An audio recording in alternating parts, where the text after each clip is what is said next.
हे हमारे मुल्क में मैं आगा नहीं, भारत माँ में आगा मैं जय जयकार भारत मारी लगाऊं, मोदी सरकार ही लगाऊं। राम जी का सहारा है नी, सुबह शाम इना देते हो, ड्यूटी भरनी है नी। ए मोटा मंदिर नहीं होया, छोटा मंदिर ही होया, भगवान चिपटी से राजी है।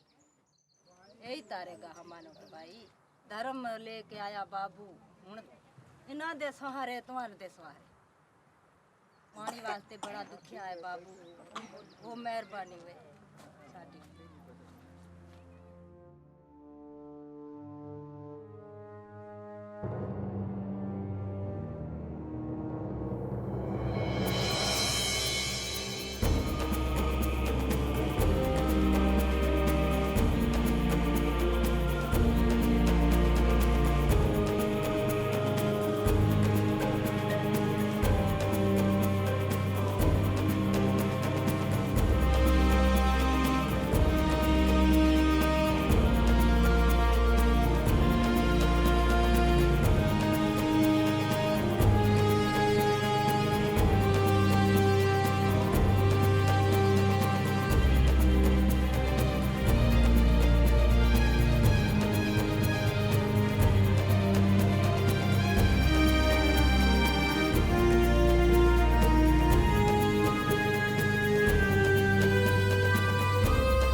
धर्म यानी वो जो पूरी दुनिया को धारण करता है।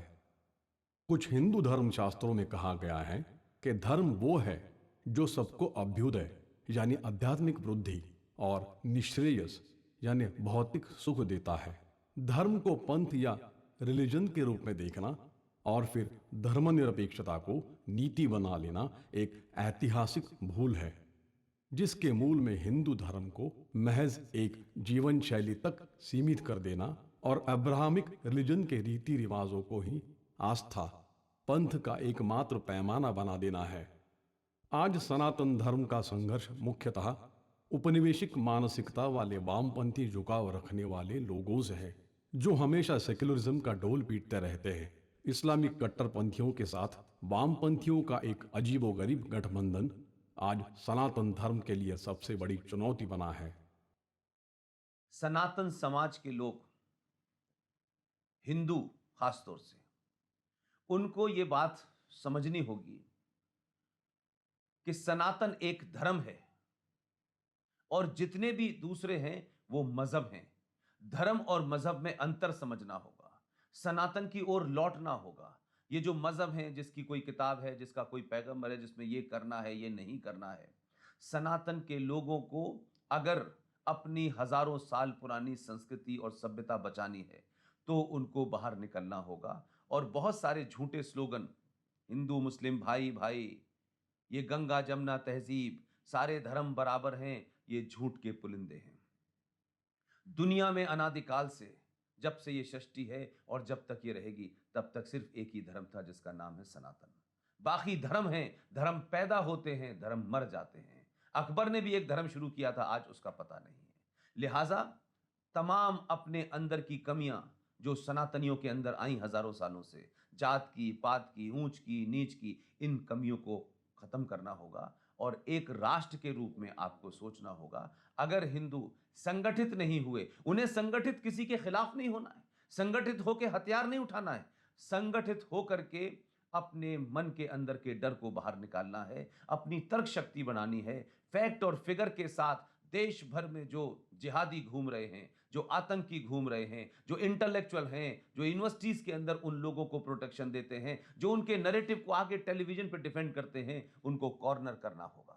और देश के अंदर एक ऐसी जागृति पैदा करनी होगी कि सनातनियों का पूरी दुनिया में एक देश है और वही सभ्यता है, वही ज्ञान है। सनातन कोई पूजा पद्धति नहीं है। लिहाजा हमने जो गलतियां की हैं, हमारे पूर्वजों ने जो गलतियां की हैं, जो सरकार के लेवल पे होना चाहिए वो काम हो रहा है। चाहे 370 हटा हो, चाहे 35 पे हटा हो, चाहे 550 साल से मंदिर का मामला हो, वो सुप्रीम कोर्ट ने फैसला दिया। अगर सनातनी एक साथ रहेंगे, सनातन के लोग इस देश के बारे में सोचेंगे, तो मुझे लगता है कि ये जो राक्षसी प्रवृत्ति की जो जो संस्कृति है, ये जो सभ्यताएं हैं, इनका नष्ट होगा।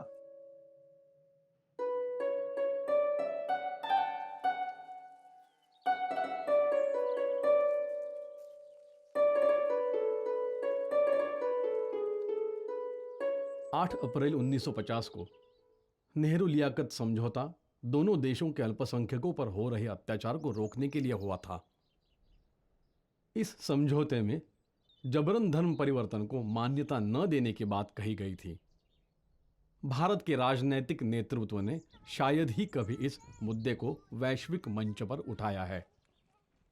भारत में अल्पसंख्यकों की जनसंख्या बढ़ती जा रही है। जहां 2050 तक भारत दुनिया की सबसे बड़ी मुस्लिम आबादी वाला देश बन जाएगा, वहीं पाकिस्तान में अल्पसंख्यक खत्म होने की कगार पर पहुंच गए हैं। पर भारत में अगर कोई इस मुद्दे को उठाता भी है तो उसे फासिस्ट, सांप्रदायिक करार दे दिया जाता है। हमारे तथाकथित बुद्धिजीवियों को भी मानवाधिकार की चिंता होती है, पर रोहिंग्या शरणार्थी के लिए, जिन पर खुद हिंदुओं के नरसंहार के आरोप हैं, आए दिनों उन्हें आधार कार्ड के साथ पकड़ा जा रहा है। आश्चर्य तो तब हुआ जब रोहिंग्यों को जम्मू में बसाया गया। पर हाल ही में एक एनजीओ एकजुट जम्मू ने प्रमाण के साथ बताया है कि कैसे जम्मू में हिंदू सिखों के खिलाफ लैंड जिहाद किया जा रहा है। हिंदुओं को अल्पसंख्यक बनाने के लिए सुनियोजित तरीके से सरकारी जमीन पर मुस्लिमों को बसाया जा रहा है। तो मानवाधिकारों की बात करने वालों की असल मंशा को समझने की जरूरत है।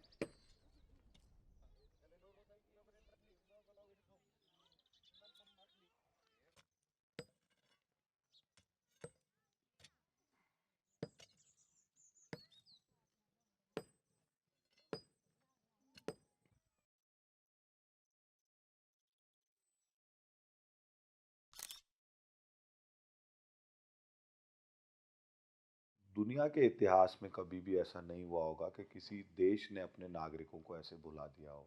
ये कौन लोग हैं? ये अविभाजित भारत के नागरिक हैं। कौन सा भारत? वो भारत जहाँ सिंधु नदी के किनारे पर वेदों की रचना हुई। वो भारत जहाँ की सिंधु घाटी सभ्यता के बारे में पूरी दुनिया ये मानती है कि ये विश्व की सबसे पुरातन और सबसे उन्नत सभ्यता रही है। वो भारत जहाँ हमारे शक्तिपीठों का प्रथम शक्तिपीठ माँ हिंगलाज का मंदिर है। तो ये उस भारत के बाशिंदों की, उस भारत के नागरिकों की बात हो रही है जो पार्टीशन के समय, बंटवारे के समय नहीं आ पाए।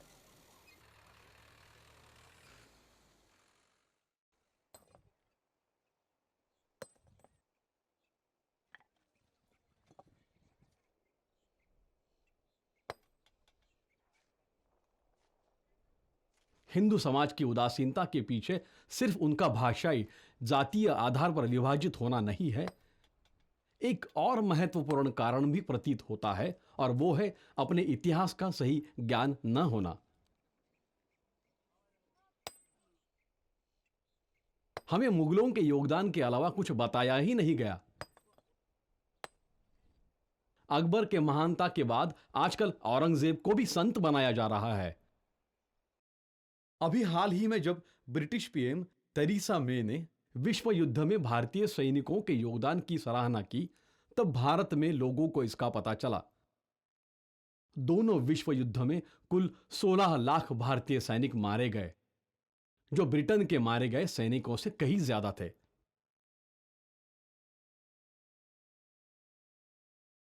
मगर यह हमारे इतिहास का हिस्सा नहीं है।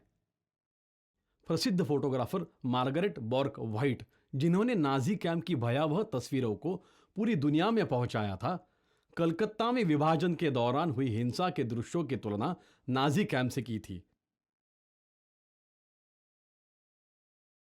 आज की युवा पीढ़ी को इसका अंदाजा ही नहीं है कि हमने किस कीमत पर इस मुल्क को हासिल किया है।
उधर तो दुखी थे ही, इधर ही दुखी है, तो फिर हमारे आने का क्या फायदा।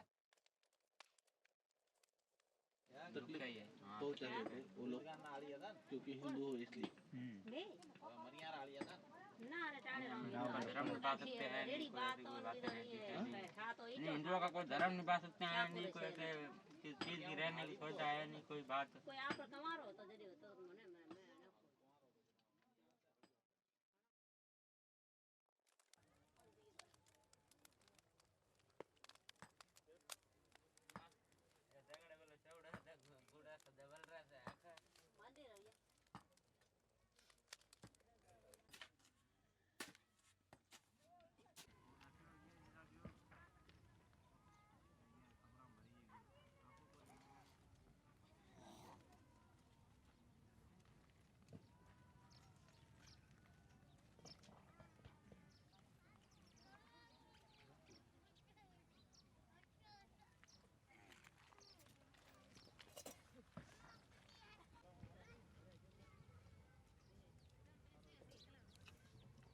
उन्नीस सौ सैंतालीस में जब भारत के दो टुकड़े हुए और मजहब के नाम पे एक देश बना, उसके बाद इस बात की चिंता की गई कि पाकिस्तान में रहने वाले जो हिंदू होंगे, सिख होंगे, बौद्ध होंगे, जैन होंगे और भारत में रहने वाले मुसलमान, इनके ह्यूमन राइट्स का क्या होगा। ये सोच करके समझौता हुआ जवाहरलाल नेहरू और लियाकत अली खान पाकिस्तान के प्राइम मिनिस्टर में कि दोनों देश अपनी जिम्मेदारी पूरी करेंगे। लेकिन ताज्जुब की बात यह है कि मात्र 70 साल के सफर में 23.5% माइनॉरिटी पाकिस्तान में थी और हमारे यहाँ मुश्किल से 3 या 4% थी। हमारे यहाँ माइनॉरिटी की ग्रोथ होने के बाद आज हम 25% पहुंच गए और वहां पे 23 से गिरते गिरते 1.5 हो गए हैं।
बस लागो हाथ लागो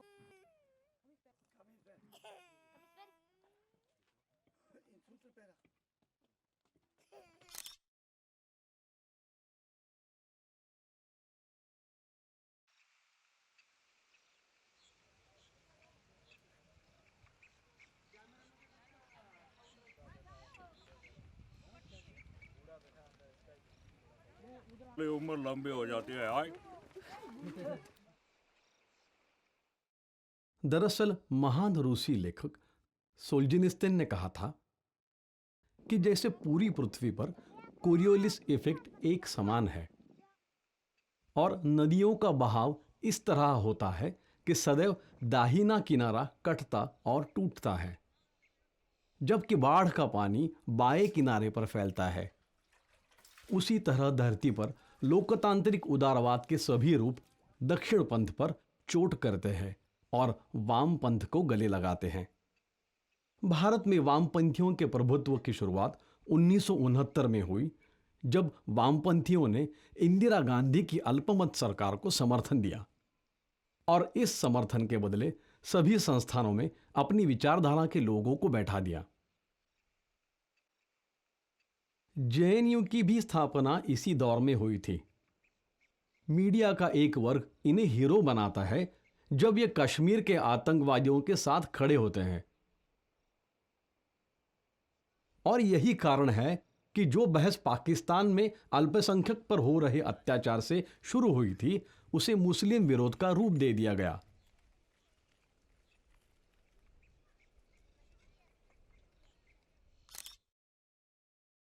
ये तस्वीरें बहुत कुछ बयां करती हैं। मानो इस मुल्क को उसके किए वादों को याद दिला रही हैं जो 70 साल पहले उनसे किए गए थे। अपना सब कुछ छोड़कर जब ये अपने देश भारत आते हैं तो इन्हें ऐसी जिंदगी नसीब होती है।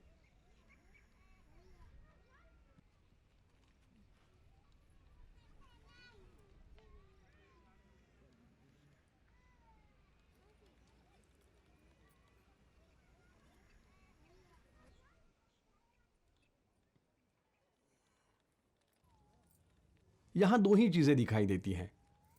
एक है इनका हौसला, न टूटने का हौसला, जीवन को शून्य से शुरू करने का हौसला।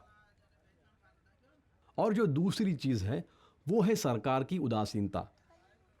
दुनिया के सबसे बड़े लोकतंत्र के लिए ये एक शर्म की बात है।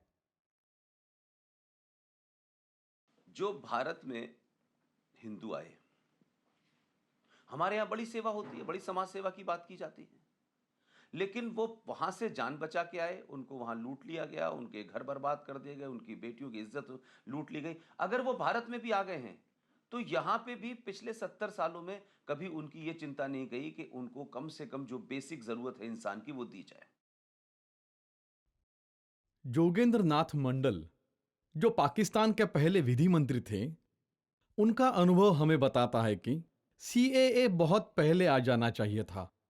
मुस्लिम लीग के साथ जोगेंद्र नाथ मंडल दलित मुस्लिम राजनीति का नया प्रयोग कर रहे थे, पर डॉक्टर अंबेडकर उनसे इत्तेफाक नहीं रखते थे। पाकिस्तान बनने के बाद उनका भ्रम टूट गया।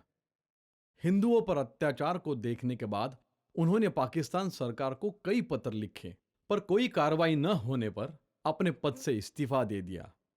इसके बाद वे सभी दलित भाइयों के साथ भारत लौटना चाह रहे थे, पर पाकिस्तान के तत्कालीन प्रधानमंत्री लियाकत अली खान ने कहा था कि आप चले जाइए, इन्हें मत ले जाइए। ये चले जाएंगे तो पाकिस्तान में साफ सफाई का काम कौन करेगा। निराश होकर 8 अक्टूबर 1950 को वे वापस आ गए। हमें समझना चाहिए कि सीएए इन्हीं लोगों के लिए है। आज के दलित नेताओं के लिए ये एक सबक है कि शायद मेरे हमारे बच्चे सेफ ना रहे। क्या वो हिंदू रहेंगे? कहीं ऐसा तो नहीं है कि उनका धर्म परिवर्तन कराया जाएगा या उनके साथ कुछ और हो जाएगा। 9 साल की बच्चियों का अपहरण, उसी दिन उनको जबरन उनका धर्म परिवर्तन, नरभक्षी बच्चियों को खा जाते हैं जिंदा, उन बच्चियों को रेप करते हैं और कोई बोलने वाला नहीं है। अभी हम हिंदू धर्म बचाने के लिए मुसलमान कैसे बने? मेरे मारने के पीछे भी पड़ गए, बच्चों को किडनैप भी करना चाहा उन्होंने, बच्ची को भी उठाने की कोशिश करी उन्होंने। मैं नाम नहीं ले पाऊंगा। कई कार्यक्रमों में एक दादा आते हैं हमारे, हम उनको दादा बोलते हैं प्यार से, उम्र में बड़े हैं।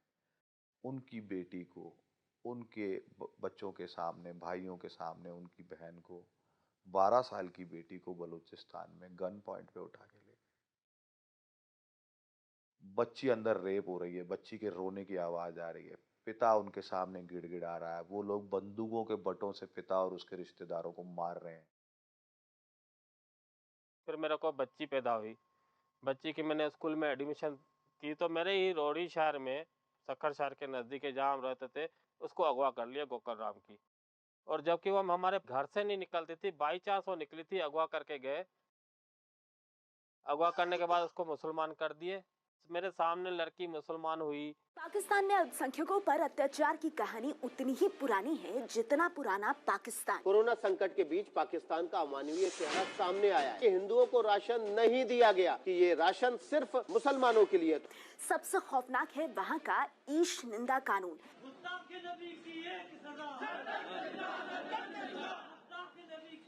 पाकिस्तान के सिंध प्रांत का घोटकी जिला, स्कूल के हेडमास्टर के खिलाफ ईशनिंदा की झूठी रिपोर्ट दर्ज करवाई गई। लेकिन सिंध के लोग, जो आपसे जुल्म हो रहा है, आपको मैं आपके बच्चों के लिए मैं ये अपील करता हूँ कि आपको खड़ा होना चाहिए इन जालिमों के खिलाफ। मिट्ठू मियां पाकिस्तान का वो पापी पीर है जो हिंदू लड़कियों का धर्म बदलवा रहा है। हिंदू लड़की महक को जबरदस्ती इस्लाम कबूल कराने का उसके इशारे पर मंदिर तोड़े जा रहे हैं, हमले हो रहे हैं और दुकानों में आग लगाई जा रही है। वो मिट्ठू मियां जिनकी मुट्ठी में कैद है पाकिस्तान के प्रधानमंत्री इमरान खान। अल्लाह ने जिहाद मुसलमानों के लिए क्यों की? अल्लाह ने हमारी बेहतरी के लिए कहा ना कि जिहाद करो। मिट्ठू मियां पाकिस्तानी सेना का भी काफी करीबी है और जो लड़की इसका विरोध करती है उसे जबरन देह व्यापार में उतार दिया जाता है। हिंदू बिरादरी का ये सवाल भी है कि सिर्फ नौजवान लड़कियों को ही क्यों मजहब तब्दील करने पर आमादा किया जाता है। मैं ये कहता हूँ कि सिर्फ रिंकल कुमारी नहीं है, 4 हिंदू इसी हफ्ते में मरे हैं, 8 को अगवा किया गया है, 4 लड़कियां गुम हैं। ऐसे वाकयात सिंध में नए नहीं। मीरपुर मथेलो की रिंकल कुमारी समेत कई लड़कियों के अगवा की कहानियां सामने आ चुकी हैं। यही वजह है कि पाकिस्तान में हिंदुओं की संख्या लगातार कम होती गई। रिंकल कुमारी का केस एक मॉडल केस है। वहाँ की पूरी व्यवस्था किस तरीके से काम करती है ये समझने वाली बात है। रिंकल कुमारी को कोर्ट में पेश किया गया सुप्रीम कोर्ट के कहने पर, उनके आदेश पर, और पेश करने के बाद में रिंकल कुमारी ने भरेआम कोर्ट के बीच में सबके बीच में ये कहा कि ये लोग मुझे जबरन उठा के ले गए हैं, इन लोगों ने मेरे पे ज्यादतियों की सारी जो है सीमाएं लांघ दी हैं और मैं बहुत दुखी हूँ और मुझे या तो मेरे माता पिता के साथ भेज दिया जाए या फिर मेरे 2 टुकड़े करके मुझे यहीं कोर्ट में आप दफना दीजिए जज साहब, लेकिन मुझे इनके साथ नहीं जाना है। पाकिस्तान के मुख्य न्यायाधीश ये कहते हैं कि लंच के बाद फैसला सुनाया जाएगा और लंच के बाद पाकिस्तान जैसे एक बड़े देश का मुख्य न्यायाधीश ये फैसला देता है कि रिंकल कुमारी ने जुडिशियल स्टाम्प पे लिख के ये दिया है कि मैंने अपनी मर्जी से इस्लाम कबूल किया और मैं अपनी मर्जी से अपने पति के साथ रहना चाहती हूँ जिसका मेरे से निकाह हुआ है और मेरे माता पिता से कोई संबंध नहीं रखना चाहती।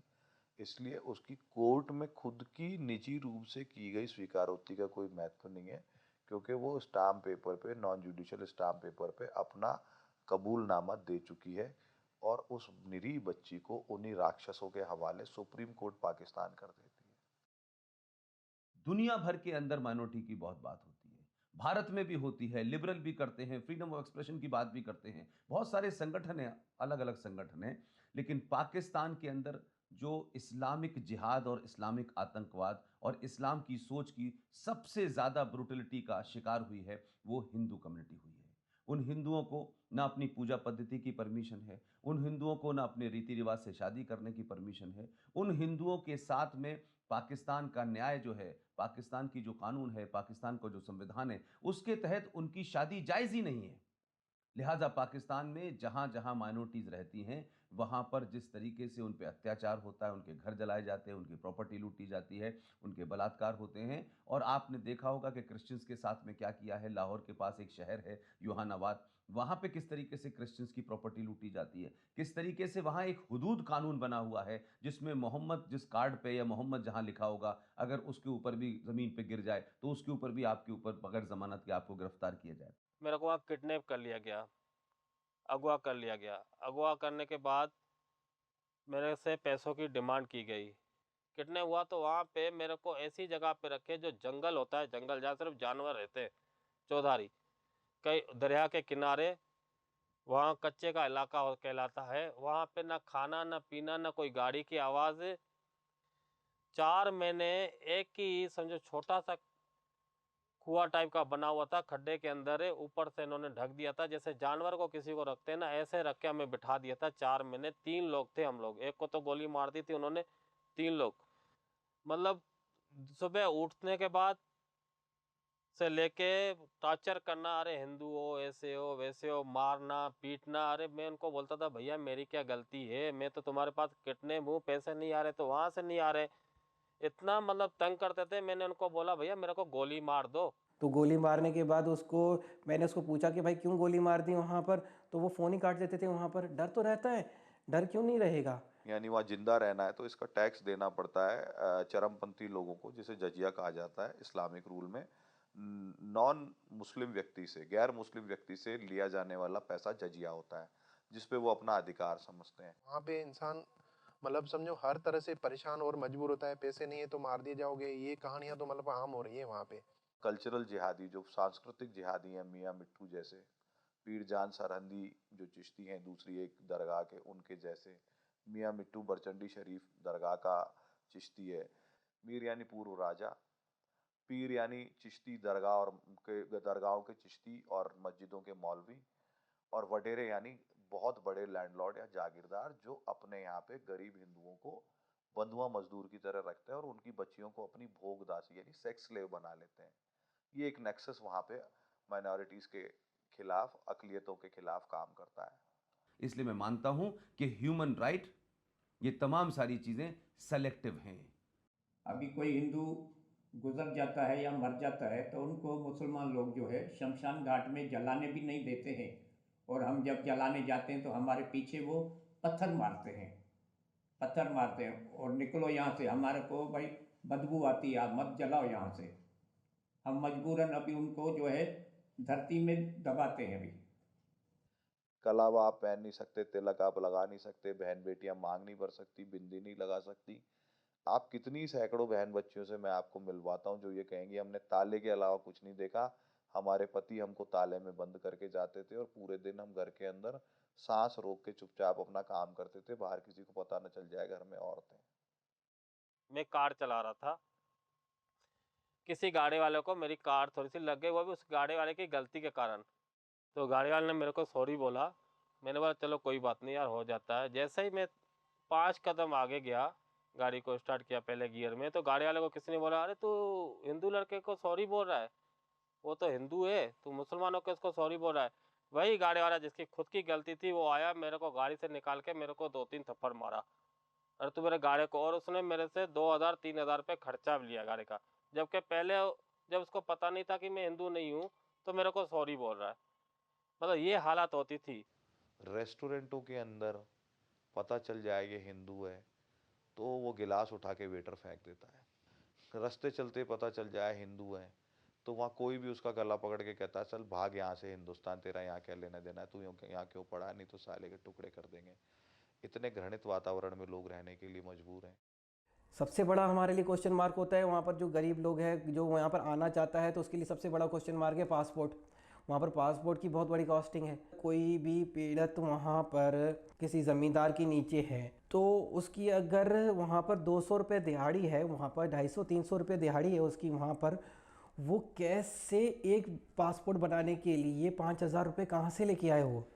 अगर उसके परिवार में 5 लोग हैं तो यानी कि 25,000 रुपये वो कहाँ से लेके आ जाए ले वहाँ पर पासपोर्ट बनाने के लिए।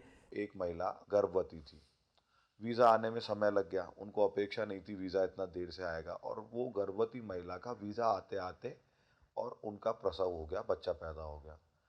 जिस दिन उनको पाकिस्तान छोड़ना था और वीज़ा की शर्तें तय थी, वीज़ा के अनुसार उनका भारत आना बेहद आवश्यक था, जिस दिन उनको पाकिस्तान छोड़ना था उस दिन से 5 दिन पहले या 4 दिन पहले वो बच्चा हुआ। आज वो बच्चा 4 साल का हो गया, उस बच्चे का वीज़ा नहीं लग रहा, वो बच्चा भारत नहीं आ पा रहा। भारत के दूतावास से पाकिस्तान के किसी व्यक्ति को भारत का वीज़ा लेना कितना कठोर और कठिन काम है, ये आपको अंदाज़ा नहीं है। सिंध से मैं ये मान के चलूँ इस्लामाबाद कम से कम 1500 किलोमीटर से भी ज़्यादा है, तो वहाँ पर वो 1500 किलोमीटर बेचारा ट्रैवल करके जाए वहाँ पर इंडियन एम्बेसी में वीज़ा अप्लाई करने के लिए, या वो कोरियर से भी अप्लाई करता है तो उसके पास इतने पैसे नहीं है। और उसके बाद डॉक्यूमेंटेशन वीज़ा से यानी कि यहाँ से उसको गारंटर चाहिए पहले, तो गारंटर के बाद गारंटर को भी क्लास ए ऑफिसर वेरीफाई कर रहा होता है। सबसे बड़ा क्वेश्चन मार्क ये है कि क्लास ए ऑफिसर कहाँ से लेके आए? गारंटर तो मिल जाए, गवर्नमेंट का क्लास ए ऑफिसर, उसको आईडी भी उसकी लगानी होती है, उसका एफिडेविट भी लगता है, ये सब कुछ वो बेचारा कहाँ से लेके आए जो यहाँ पर आए? वो हर इंसान एक दर्द की कहानी है, हर इंसान एक दर्द की दास्तां है। कितने ही ऐसे मामले हैं, एक भाई वहाँ है, एक भाई यहाँ है, माता पिता वहाँ है, परिवार यहाँ पे है, दामाद वहाँ है और बेटी यहाँ है। पाकिस्तान का स्टैटिकल डेटा ये बताता है कि लगभग रोज 4 बच्चियाँ पाकिस्तान में, हिंदू बच्चियाँ उठती हैं, किडनैप होती हैं, फोर्सफुली कन्वर्ट होती हैं, और कई कई केसेस में तो पूरा पूरा गांव उनका रेप करता है। ऐसी परिस्थिति में जब कोई बच्ची उठ जाती है तो उस परिवार के लिए कुछ भी नहीं बचता है वहाँ रहने के लिए, और वो कुछ दिन संघर्ष करके थक हार जाते हैं, और इस दौरान उनकी वहाँ की लोकल वडेरों, वहाँ के लोकल मियाँ मिट्ठू जैसे राक्षस जो पीर हैं, पीर जान सरहंदी जैसे जो राक्षस पीर या चिश्ती हैं, उनसे उनकी दुश्मनियाँ हो जाती हैं। वो जितना थानों के चक्कर ज़्यादा लगाते हैं, जितना मेन स्ट्रीम या इंटरनेट के माध्यम से सोशल मीडिया पे अपनी बात को कहने का और अपने दुख को व्यक्त करने का प्रयास करते हैं, उतना ही उनकी जान को रिस्क बढ़ जाती है। और फिर एक दिन ऐसा आता है कि उनको पता होता है कि अगर आज नहीं निकले तो कल सुबह मार दिए जाएंगे, और वो अपने परिवार के साथ 1.5-2 महीने इस्लामाबाद के आसपास कोई कृष्ण मंदिर लाहौर में और इधर उधर जाके गुरुद्वारों में शरण लेते हैं और भारत से अपने डॉक्यूमेंट आने का और वीज़ा मिलने का इंतजार करते हैं। यहाँ पे दोजख है और कुछ नहीं है हम हिंदुओं के लिए। वहाँ की गवर्नमेंट कुछ भी नहीं कर रही थी। जिस देश में माइनॉरिटीज़ के खिलाफ कोई कानून ही ना हो, कोई सुप्रीम कोर्ट ना देखने वाला हो, कोई कोर्ट ना देखने वाला हो, गवर्नमेंट फैसिलिटेट क्या करे, तो आप सोचिए वहाँ पर माइनॉरिटीज़ कैसे रह रहे होंगे। पाकिस्तान में कोई अल्पसंख्यक आयोग नहीं, पाकिस्तान में कोई अल्पसंख्यक मंत्रालय नहीं, पाकिस्तान में अल्पसंख्यकों के मंदिरों को और गुरुद्वारों को तोड़ने के ऊपर कोई बैन नहीं, वहाँ पे कोई व्यवस्था नहीं, वहाँ पे कोई कानून नहीं, धर्मांतरण को लेके कोई चर्चा नहीं, जबरन कन्वर्जन को लेके कोई चर्चा नहीं। तो हमारे परिवार के साथ, हमारी बेटियों के साथ, हमारी बहनों के साथ ऐसा हो रहा है, हमारे साथ ऐसा हो रहा है। इतनी हालत हो गई थी, इतनी टेंशन हो गई थी, ले दे के मैंने बोला मेरे को तो हिंदुस्तान जाना है। एक पिता को ये पता है कि उसकी बच्ची को सेक्स स्लेव बना दिया गया है। एक पिता को ये पता है कि उसकी बच्ची जिंदा है भी कि नहीं है। एक पिता को ये पता है कि उसकी बच्ची ने उस दिन के बाद जितने भी दिन जिए होंगे वो नर्क से भी बदतर यातना के साथ जिए होंगे, और वो पिता अपने बाकी के परिवार को बचाने के लिए संघर्ष कर रहा है। हम हिंदू धर्म की खातिर वो देश छोड़ के हम अपना इधर आए। कहाँ शिफ्ट होना है कि हम लोग हिंदू हैं, तो हमने हमने अपना हिंदुस्तान चुना, भारत चुना, इंडिया। पाकिस्तान का हिंदू भारत में शरण नहीं लेगा तो कहाँ लेगा? वो भारत में नहीं आएगा तो कहाँ जाएगा? उसके लिए धरती पर अब कौन सी जगह बाकी रह गई है जो वहाँ चला जाए? और जब वो माइनॉरिटीज किसी तरीके से लीगल तरीके से भारत में आती भी हैं, तो भारत की सरकारों की पिछले 70 सालों से जो उदासीनता है, क्योंकि भारत के लोगों को हर चीज एक वोट बैंक में नजर आती है, तो इस देश में मुसलमानों को लेकर के एक वोट बैंक की तरह इस्तेमाल किया गया और उनके रिलीजियस फीलिंग को, उनके पॉलिटिकल इस्लाम का इस्तेमाल करके हमारे देश में मुसलमानों को एक इस तरीके से अपीज किया गया कि संवैधानिक तौर पे ऐसी चीजें दी गई जो उनको नहीं दी जानी चाहिए थी। इस देश की न्याय व्यवस्था ने जब भी कोई फैसला दिया, मुसलमानों ने दबाव बना करके उस फैसले को पलटवा दिया। लेकिन भारत के अंदर 8 राज्यों में माइनॉरिटी में है हिंदू, उसके बावजूद भी जो पाकिस्तान से आ रहे हैं उनके बारे में ये देश कभी सोचता ही नहीं था।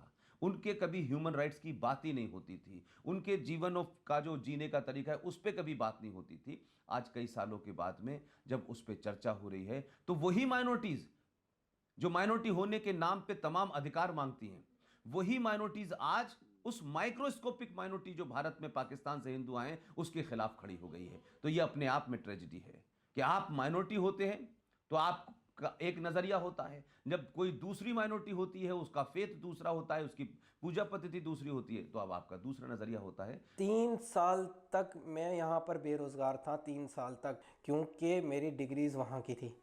तो मैं बच्चों को कैसे पढ़ाता अगर मेरी इनकम नहीं थी, क्योंकि हम लोग बच्चों के लिए यहाँ पर आते हैं।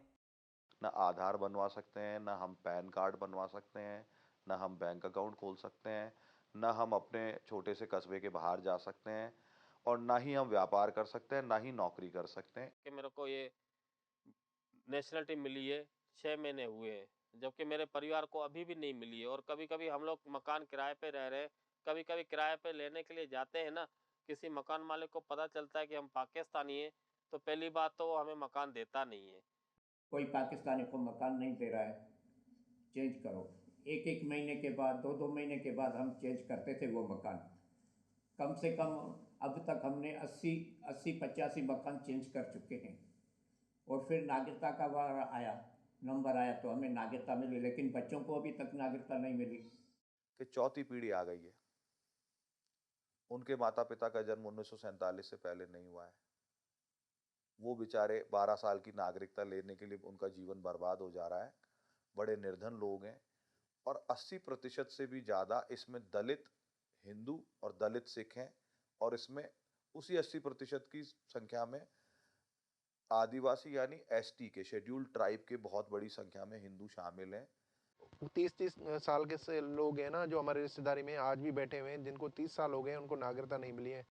और अगर आज पाकिस्तान का हिंदू कोई अधिकार मांग रहा है तो वो किसी के बाप की जागीर नहीं मांग रहा। वो क्या मांग रहा है? वो परम पूजनीय राष्ट्रपिता महात्मा गांधी के दिए हुए वचन को निभाने की तो बात कर रहा है। वो क्या मांग रहा है?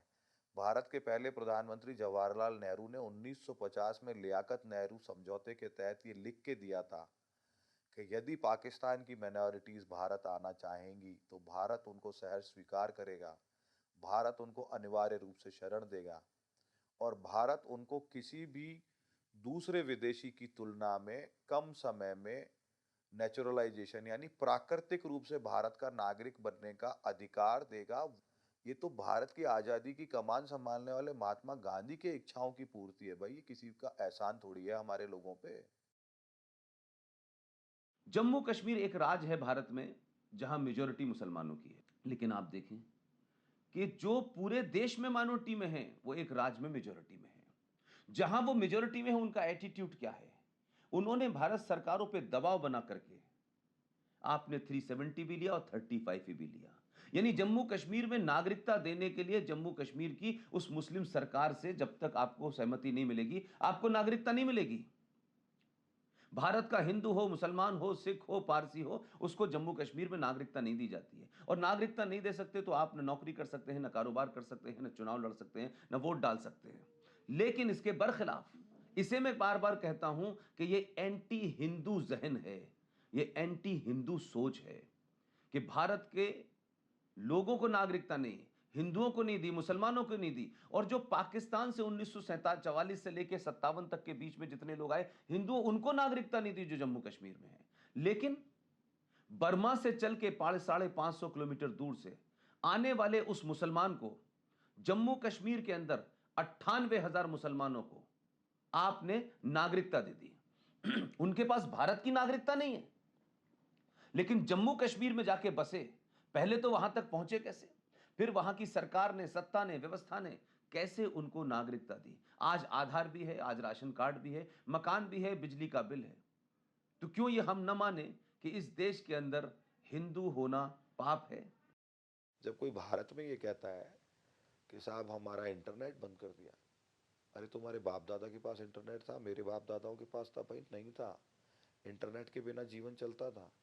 कोई कहता है मैं 4 दिन से अपनी माँ से नहीं मिला, तो भाई आपकी माँ सुरक्षित रहे इसीलिए तो सरकार ने कर्फ्यू लगाया होगा।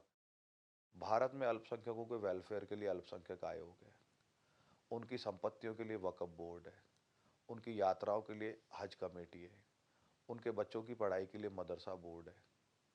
इतनी सारी चीज़ों के बाद में अगर किसी जगह इंटरनेट बंद हो जाता है तो कहते हैं हमारी आज़ादी खतरे में, और ये अंतर्राष्ट्रीय विषय बन गया इंटरनेट ना होना। पाकिस्तान में निरीह बच्चियों का अपहरण हो रहा है, कोई बोलने वाला नहीं है। फर्क नहीं पड़ता किसी को उन बच्चियों की हत्याओं से, मर्डर से, अपहरण से। शर्म नहीं आती लोगों को? हमारे लोगों के पास जीने के लिए 1 इंच जमीन नहीं है और आपको इंटरनेट की पड़ी है।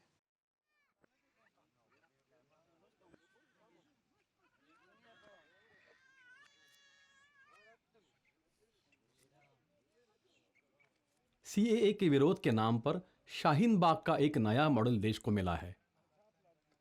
देश की संसद द्वारा बनाए गए कानून को अब नहीं माना जाएगा। अराजकता फैलाना उनके लिए अभिव्यक्ति की स्वतंत्रता है। सुप्रीम कोर्ट के आदेशों को भी नहीं माना जाएगा। यह सब जायज है क्योंकि तथाकथित बुद्धिजीवियों को यह सही लगता है।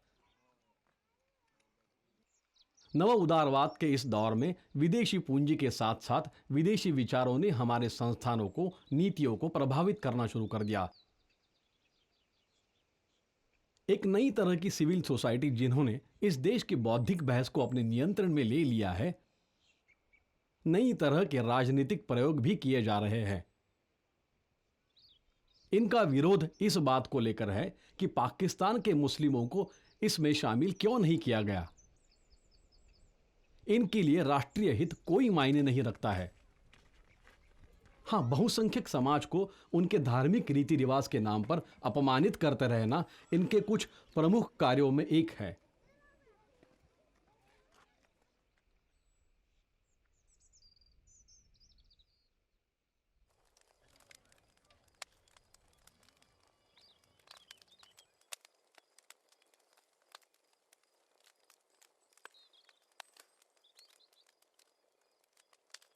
भाईचारा और प्रेम भावना थी कि जो भी लोग थे बिल्कुल सिंध में की मिट्टी में इतनी है कि जिस तरह से लोग परेशान होकर आ रहे हैं, भाग रहे हैं कहीं, ठीक है।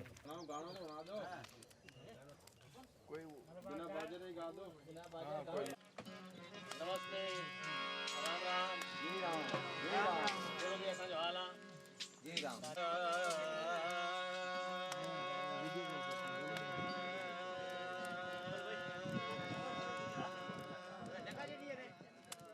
यहाँ जितने भी परिवार हैं, जिस भी बिरादरी के, शेड्यूल ट्राइब, शेड्यूल कास्ट, सब लोग सिंध से बिलोंग करते हैं, पाकिस्तान के सिंध से, और भारत में शरणागत हैं। वहाँ के कल्चर में जब गेट टुगेदर्स होते हैं, हम सब लोग साथ बैठते हैं, शाम को चौपाल जमती है तो इसको बोलते हैं मच्छ कचहरी। गाना बजाना भी होता है। तो इतनी दुख तकलीफ, बिना बिजली बिना पानी के रहने वाले लोगों के जीवन में भी स्वतंत्रता का जो आनंद है उसको एंजॉय करने के लिए, उस आनंद को जीने के लिए आज हम सब लोग यहाँ जमा हैं। निमित्तेकम नगर गंगाना नामक जगह है जोधपुर में, और यहाँ मच्छ कचहरी यानी आपस का गेट टुगेदर चल रहा है। साज हैं, साजिंदे हैं, और अभी थोड़ी देर में भजन गीत गायन सब शुरू होने वाला है। तो आप सबका स्वागत है हमारे साथ इस मच्छ कचहरी में।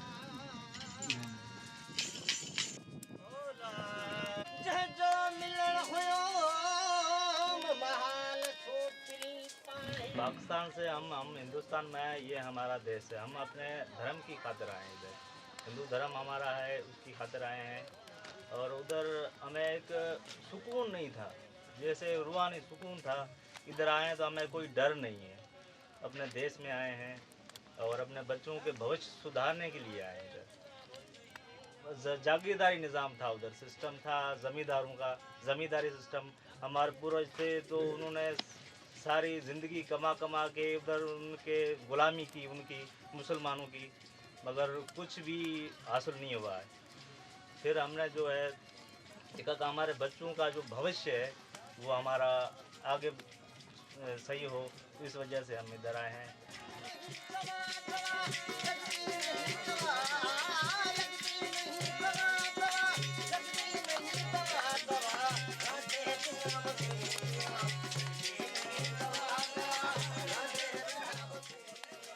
हम जो उधर से आए हैं 6,80,000 रुपया खर्चा करके अपने बच्चे लेके इधर आया हूँ मैं, कि उधर जो खेती बाड़ी हम लोग करते थे, जो मजदूरी हमारे को मिलती भी नहीं थी। इस वजह से दुखी होकर मैं यहाँ आया हूँ भारत अपने देश में।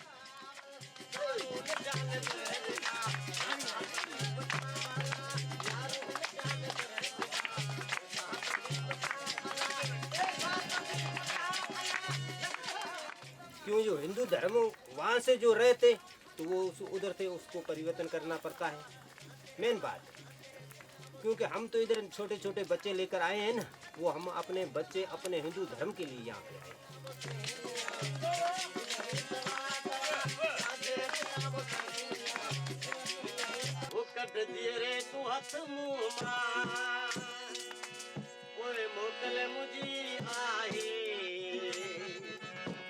सब पहजा छदे वाल्या अदा तोते भी दुख नाही। मैं छोटा था, पढ़ने शुरू हुआ स्कूल में। जब मैंने पढ़ाई शुरू की, 5-6 साल का था, पढ़ाई शुरू की तो उसी टाइम पढ़ते पढ़ते मेरे को इन्होंने 5 कलमा याद करवा दिया। 5 कलमा में पढ़ने शुरू हो गया। 5 कलमा पढ़ते पढ़ते फिर आगे निकल गया तो इन्होंने अरबी पढ़ाई। मैं अरबी जानता हूँ अभी तक ही। मेरा नाम क्या रखा? फैजू। आज मेरा स्कूल में नाम फैजू रखा हुआ है। पढ़ाई देखोगे 10वीं तक मैं पढ़ा हूँ। फैजू नाम से मेरा स्कूल में नाम लिखा हुआ है, प्रीतम नाम से नहीं है।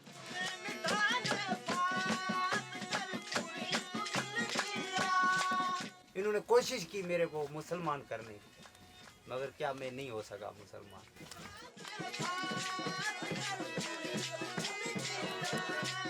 फिर मैंने एक टैक्सी ली पाकिस्तान में।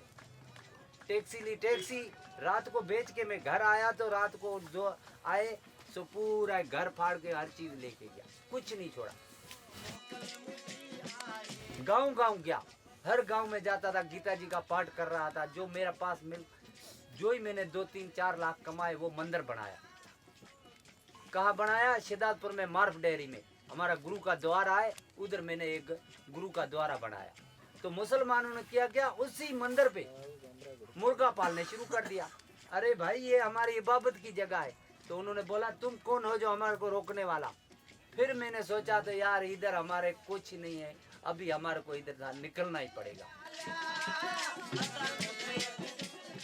बेटा उधर जो है सांगड़ जिला राज्य सिंध में था, स्कूल पढ़ने गया। स्कूल में मैंने जो है मैट्रिक जो है 1998 में की। मैट्रिक करके उसके बाद में मैंने जो है एक ड्यूटी की अप्लाई की, वडेरे के पास गया। और तो कोई चारा ही नहीं था, हमें तो कोई पहचानते ही नहीं थे। कागज़ डॉक्यूमेंट्स लेके मैं अपने वडेरे के पास गया। तो भाई मुझे जो है ये तुम्हारे पास कोई आर्डर आए हुए हैं। तब ये जो है नवाबाद में तेल, पेट्रोल, डीजल इसका ज़ख़ीरा मिला था। तो उसी में उनकी भर्ती हो रही थी। तो वो भर्ती कर रहे थे, उसमें ऐसे बंदे भी उन्होंने भर्ती किए जो लिखे पढ़े बिल्कुल नहीं थे, कुछ नहीं समझते थे। तो मैं अपने डॉक्यूमेंट्स लेके गया, वहाँ जाके मैंने पेश किए तो भाई हमें भी जो है कोई नौकरी दो। ये बोला मैंने मैट्रिक की हुई है, मैट्रिक के मेरे पास जो कागजात भी है, ठीक है, हर चीज़ है। और आपने जो है इस बंदे को नौकरी दी है, इसके पास कौन से कागजात है? इसको बुलाओ, इसको बोलो अपना नाम तो लिखे। इसको बुलाओ, इसको बोलो कि अपना नाम तो लिखे। इससे अपना नाम पढ़ा तो क्या, उसको अपना नाम ही नहीं लिखा जाता। वो उसको तुमने लगाया है, वो जो है ड्यूटी कर रहा है, तनख्वाह ले रहा है। मैं तो फिर भी जो है मैं ये आपको नहीं कहता हूँ कि मुझे जीएम की पोस्ट दो, क्लर्क की पोस्ट दो, मुझे आप चौकीदार की पोस्ट दो, कोई भी दो, मगर उन्होंने बोला नहीं।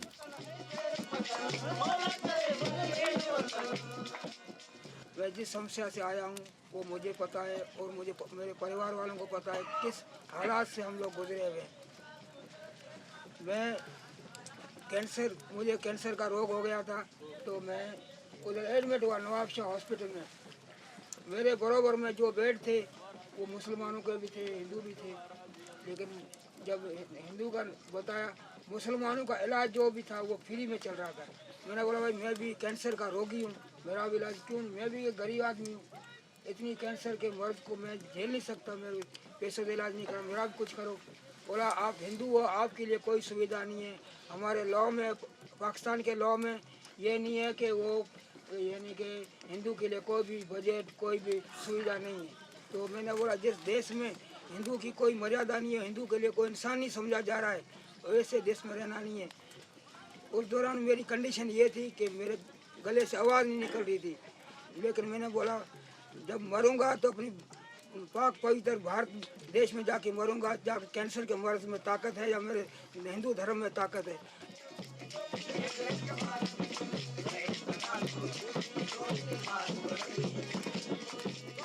असां हुते जाम तकलीफ़ ॾिठी थियो, कमाए मुसलमाननि खे ॾियणो थियो, बचतूं थींदियूं त ॾींदा कोन, ज़ोरी ज़बरदस्ती कंदा असां खां, हिंदुनि खां ज़ुल्म हो। वाक़ई जेके हिंदू आहिनि सभु ज़ुल्म खां ई आया आहियूं हिते हिंदुस्तान में। बाबा जाम ज़ोरी ज़बरदस्ती थींदी, कंहिंजूं निगरियूं खणनि थियूं, कंहिंजी छोकिरा मारण थिया, कंहिंजा क़ातल करण थिया, क़तल कंदा। जेके हिकिड़ो ॻाल्हाईंदो त हुनखे मारे किथे उछलाए छॾंदा जेल में। हींअर मेघवार छोकिरो दुकानदार उनखे मारे उते विच में मारे हले उछले हलिया विया ऐं पैसा हुनजा खणी विया। त अहिड़े नमूने खां जाम उन्हनि जा उते माना ज़ुल्म थिया आहिनि, जाम केतिरा ॿुधायूं आगे, तव्हां दुनिया में ॾिठा ई हूंदा, अख़बारनि में, टीवीअनि में रोज़ ज़बरदस्ती थिए थी पाकिस्तान में।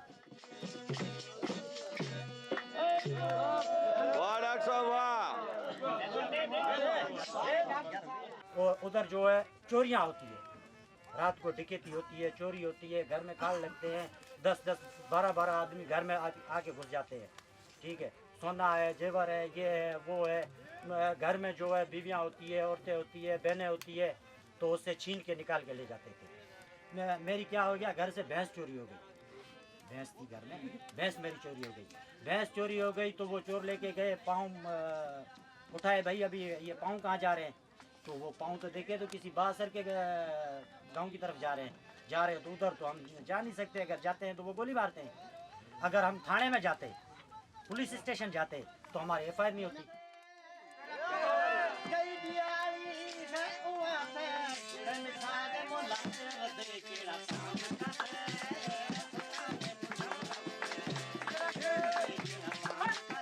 तो पुलिस तो उन्हों की सुनती है, गरीबों की थोड़ी सुनती है। उसके बाद में भी वहाँ जो है हिंदुओं की तो कोई सुनी भी नहीं जाती है। अभी भी ये सिस्टम इधर है तो आगे चल के क्या होना है? हमारे साथ ये हो रही है तो हमारे जो बच्चे बैठे हैं उनके साथ क्या होगा? फिर ये हालात थे, इसी हालात से इस नज़रिए से देखते हुए तो हमने बोला कि भाई हमने ये फैसला किया कि अभी इधर रहना नहीं है, अभी इधर रहना नहीं है, अभी तो जाना है तो अपने देश में जाना। तेरी मेरी एक जिंदगी उन्होंने तो गाना ढाइना पाकिस्तान में गाइना है वो चाहता कि भाई ऐसा इधर ही आए तो उधर भी वही माशाखोरी चालू है। किसकी? मुसलमानों की। ये ऐसे थोड़ी हो सकता है। हम तो देखते अपने वतन में आए हैं, फिर इधर भी वही मुसलमानों को राज। अभी मेरे भाई आए हैं छोटे छोटे, जिसी के छोटे छोटे बच्चे उधर रहे, एक 1.5 महीने का है, एक 2 महीने का है, एक मेरा खुद मेरा बहनोई का बच्चा है, एक मेरा भाई का छोटा बच्चा उधर छोड़ के आए जी भी देखो उसको इतनी तकलीफ है जब भी वो इधर आए हैं। कोई माँ अपने बेटे को नहीं जुदा कर सकती है। वो जब भी माँ तकलीफ में होती है, जब भी अपने बच्चे को भी छोड़ के इंडिया में आई हुई है, फिर भी वो इंडिया वाले क्या करते हैं, या यही माशाखोरी इधर मुसलमान करते हैं, उसको रहने नहीं देता है, क्या है क्या नहीं है, कोई उसकी सहायता नहीं करता है। ऐसे थोड़ी है।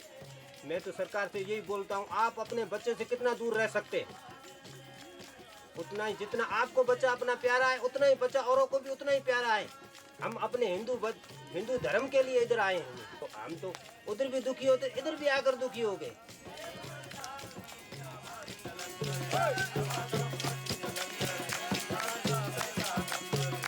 इंडिया आया तो मैंने कुछ नहीं लाया, कुछ नहीं। जोधपुर में उतरा तो 50 रुपए मेरे पास थे जेब में।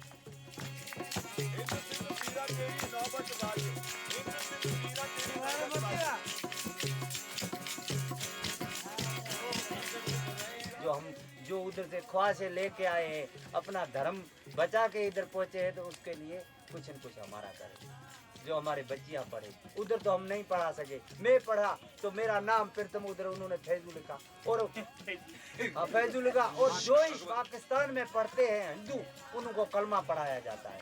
मेरे कोई कलमा पढ़ाया, 5 कलमे मेरे को याद थे, 5 कलमे। पहला कलमा तैयब तैयब माना पाक ला इलाहा इल्लल्लाह मुहम्मद रसूलुल्लाह, ये हमारे को उधर पढ़ाते हैं।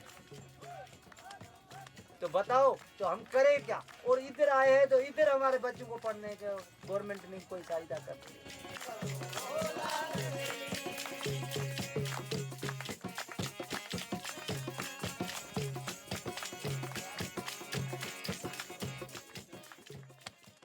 अभी देश में रहना चाहते हैं, यहाँ तो हमारे लिए कुछ भी नहीं है। मैं रेडी चला रहा हूँ, गरीब आदमी हूँ, रेडी का काम कर रहा हूँ सारा दिन इधर उधर। इधर भी कोई सुविधा हमारे लिए कुछ भी नहीं है। इधर बाखर पे है, ये हम बैठे हुए हैं, पानी की सुविधा नहीं है, हमारे लिए कुछ भी नहीं है। तकलीफ से यहाँ आए हुए हैं, वहाँ से तो बहुत तकलीफ से हम आते हैं यहाँ, और यहाँ भी सुविधा हमारे लिए कुछ भी नहीं है। और यही कहना चाहता हूँ मोदी सरकार को, जो हमारे लिए कुछ करे।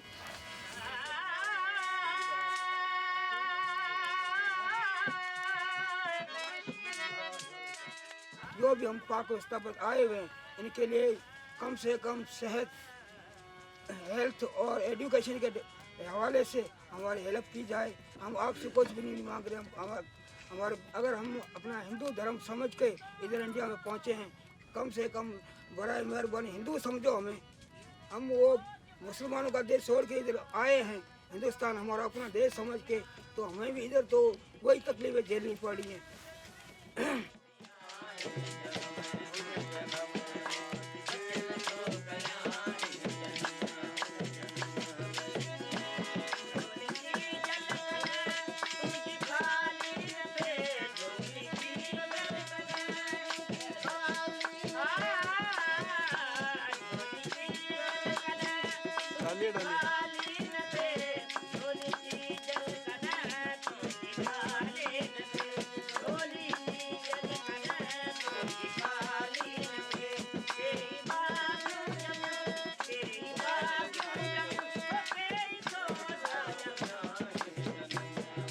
तो हम जब सरकारी गवर्नमेंट हॉस्पिटल में जाएं तो हमारा इलाज नहीं हो रहा है। इलाज क्या, इलाज डॉक्टर तक ही नहीं पहुंचते हैं, पर्ची नहीं कटती है हमारी, पर्ची नहीं कटती है, तो अभी हम कहाँ जाएं? ये क्यों हो रहा है हमारे साथ? तो हमें कम से कम जो है और चीज़ें अपनी जगह पे बड़ा डॉक्टरों के हिसाब से तो हमें सुविधा दी जाए। बाकी देखो समस्या है, मसला है, रोजी रोटी हम खुद कमा के खा सकते हैं, इतनी हमारे में है कि रोजी रोटी हम अपनी खुद कमा के खा सकते हैं। जो सीएबी कानून अभी लाए हैं वे भारत की आत्मा को तार तार कर देगा। नागरिकता कानून को लेकर आज पूरे देश में कई जगहों पर प्रदर्शन हो रहा है। हमारी जिम्मेदारी बनती है कि हम अपने घरों से बाहर निकले। प्रदर्शनों के नाम पर, विरोध के नाम पर हिंसा हो रही है। पुलिस पर पत्थर बरसाए जा रहे हैं, बसों को जलाया जा रहा है, पूरे के पूरे शहरों को बंधक बनाने की कोशिश हो रही है और इसके खिलाफ आंदोलन करें। और राजनीतिक दल इन दुकानों के जरिए दूषित विचारों की कैंपस प्लेसमेंट कर रहे हैं। चाहे एनआरसी हो, चाहे एनपीआर हो, ये हिंदुस्तान के गरीब लोगों पर एक टैक्स। इन हिंसक प्रदर्शनों को हमारे देश का टुकड़े टुकड़े गैंग और इस गैंग को समर्थन करने वाले बहुत सारे बुद्धिजीवी, पत्रकार, अंग्रेजी बोलने वाले सेलिब्रिटीज जिस तरह से कानूनी मान्यता दे रहे हैं वो किसी भी लोकतंत्र के लिए बहुत खतरनाक बात है।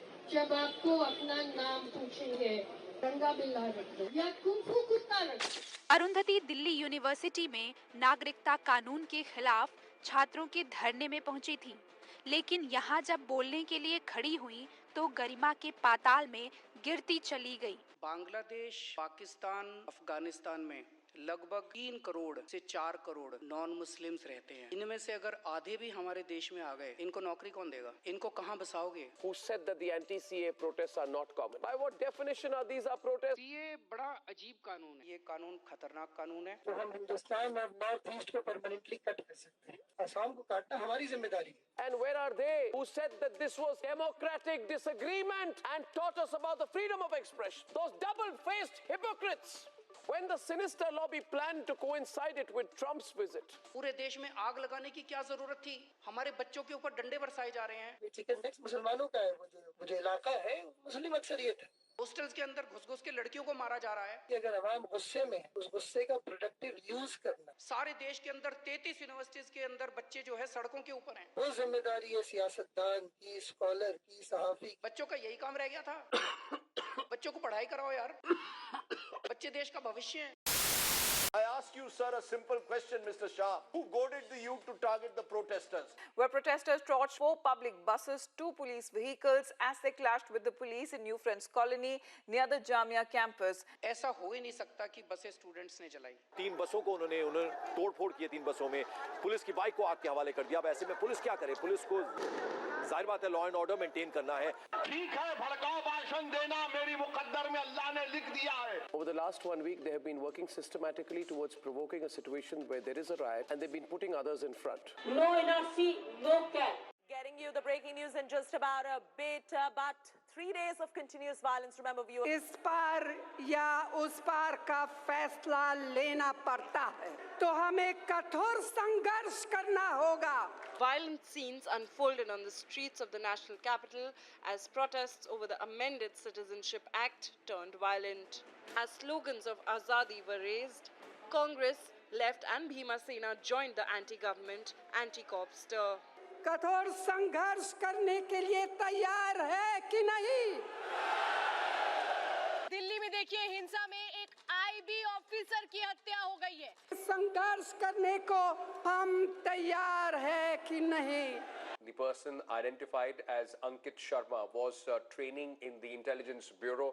हम कोई भी कुर्बानी देने के तैयार है। कोई भी कुर्बानी देने के लिए तैयार है। Protesters, including women, gathered in large numbers and occupied a portion of the road.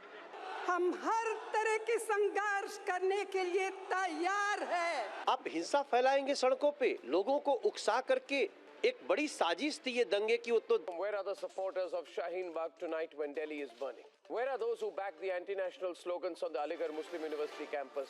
And where are those who call these mobsters peaceful protesters? Where are the pseudos? Where is the Lutyens lobby? Student है भाई, अगर कोई protest कर रहा है तो protest कर रहा है।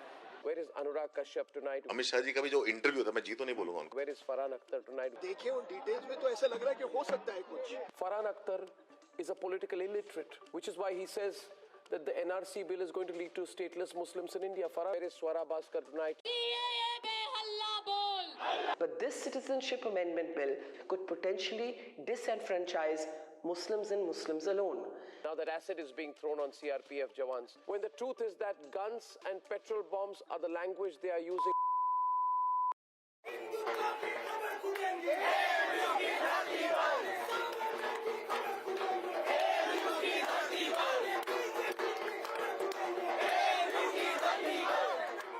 और इस देश का मुसलमान बर्मा के मुसलमान के लिए लड़ रहा है, जो बाहर से आया है, जो घुसपैठिया है, जो बॉर्डर के ऊपर भारत की सीमा से जो फौज लगी हुई है उसको धोखा दे के आया है।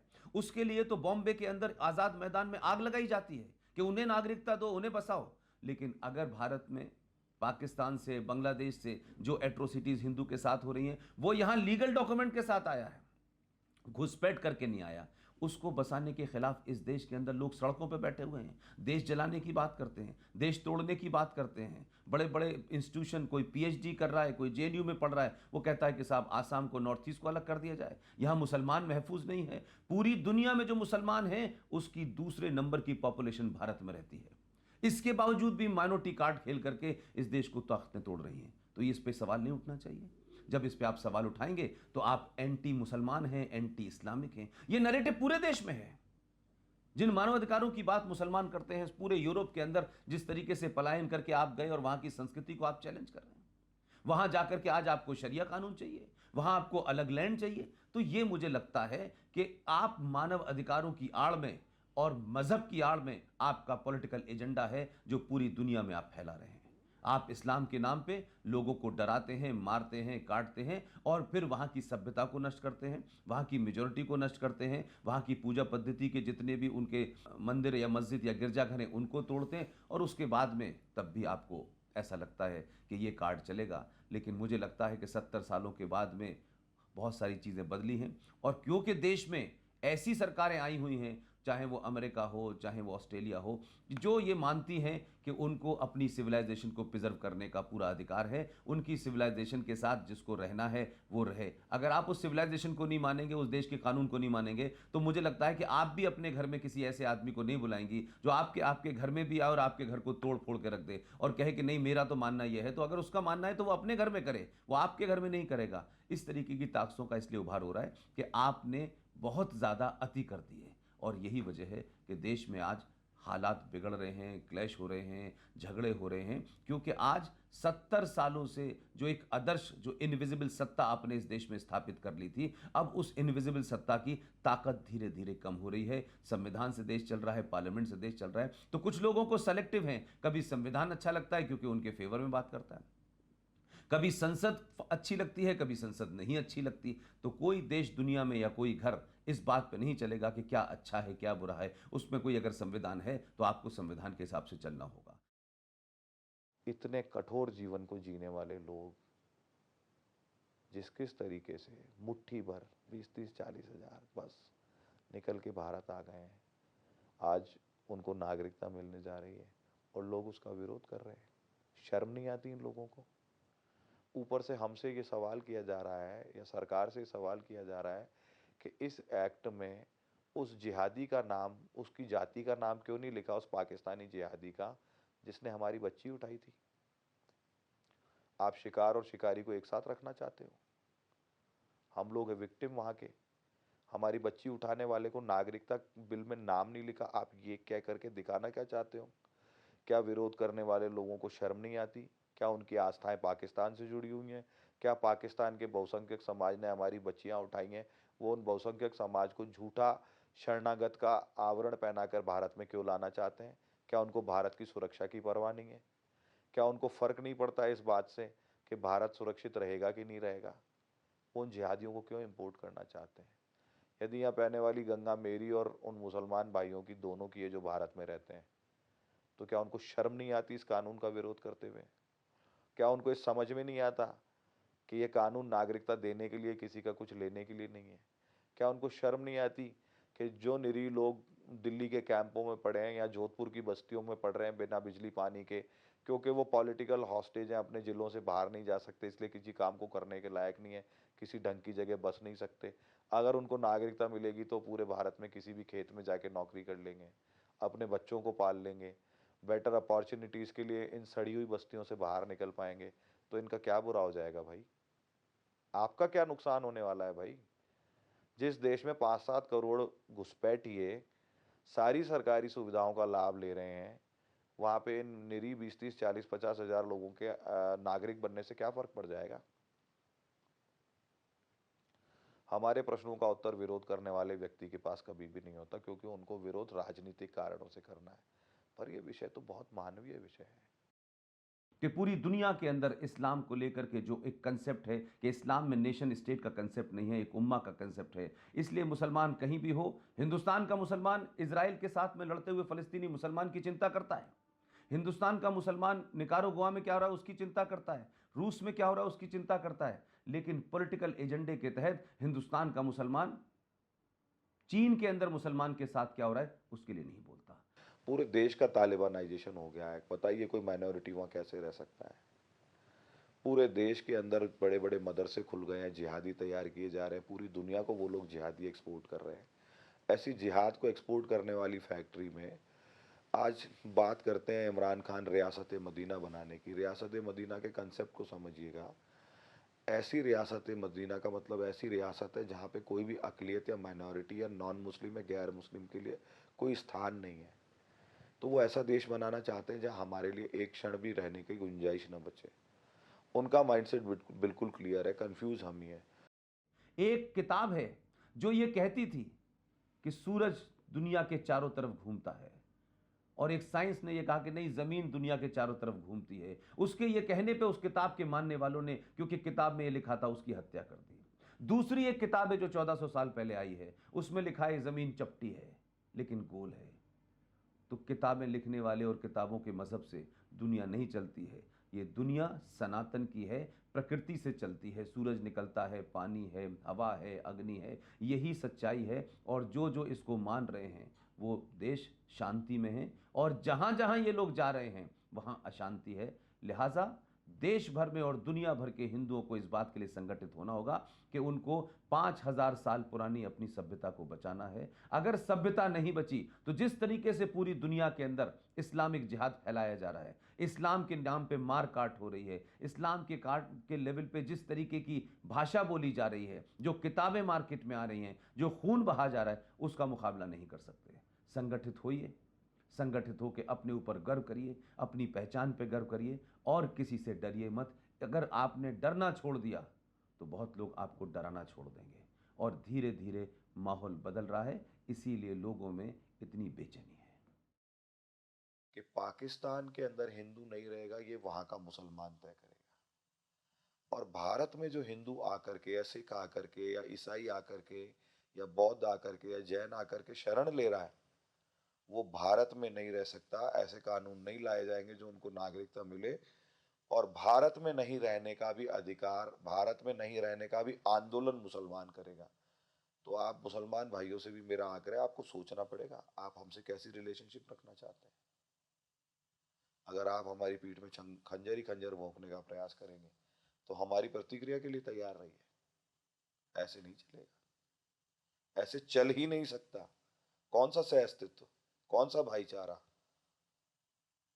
ये बेशर्मी की बात आप लोगों के मुंह से अच्छी नहीं लगेगी अगर आप सीए का विरोध करेंगे तो। ऐसा कहां लिखा हुआ है इस्लाम के अंदर कि आप सड़कों के ऊपर नमाज पढ़ेंगे? ऐसा कहां लिखा हुआ है इस्लाम के अंदर कि आप बकरा ईद के अंदर बकरे काट काट के सड़कों पे खून बहाएंगे? लेकिन ये सिर्फ हिंदुस्तान, पाकिस्तान और बांग्लादेश में आप खास एजेंडे के लिए करते हैं।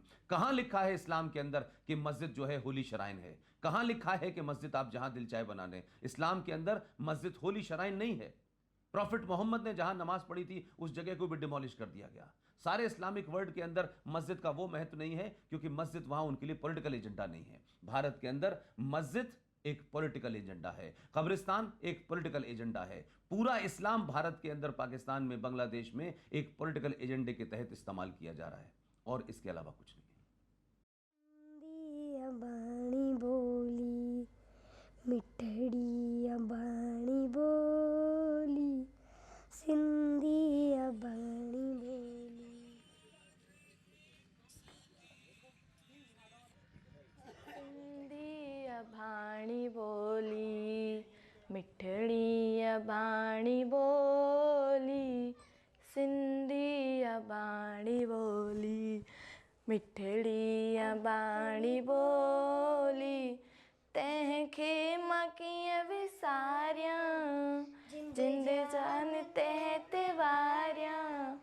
चेहरे